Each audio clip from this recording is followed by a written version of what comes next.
Alternative party of বড়োলেণ্ডৰ পৰা ফাউণ্ডাৰ্ছ general secretary Pradip ব্ৰহ্ম সহকাৰে 7জন দলীয় নেতাবিলাকে BPF দলত যোগদান কৰিছে।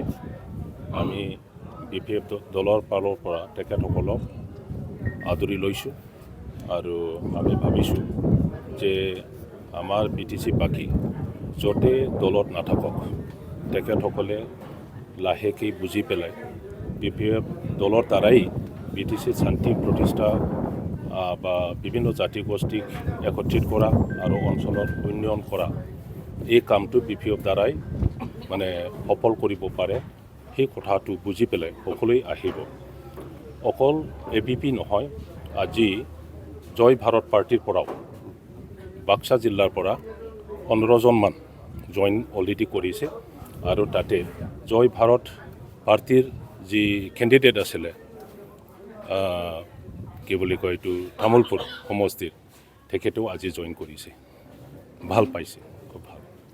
এতিয়া প্ৰচাৰৰ সময় ষ্টাৰ কেম্পেইনাৰ আহিব নাই, NDA আপোনালোকে মৃত্যুযোগত আছে। আহিব, চবেই আহিব আৰু আজিৰ পৰাই আৰম্ভ হৈছে।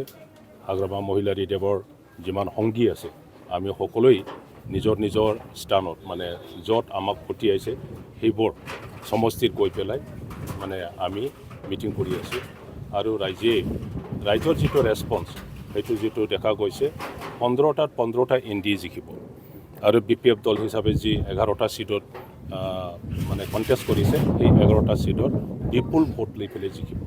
বিৰোধীয়ে কৈ আছে আপোনালোকে এইবাৰ NDA ভোট নিদিয়ে। কোনোবা অপজিশ্যনৰ মানুহবিলাকেতো ক'ব, কিন্তু কিয় নিদিব সেই কাৰণটো তেখেতসকলে ক'ব নোৱাৰে। মাইনৰিটি বা বিভিন্ন জাতি গোষ্ঠী BTCত যি আছে চবে আজি BPF মুখী হৈছে, সেই কথাটোতো সঁচা। গতিকে মুছলিমবিলাকে কিবা ভোট নিদিব BPFক, ইয়াত যুক্তিযুক্ততা নাই।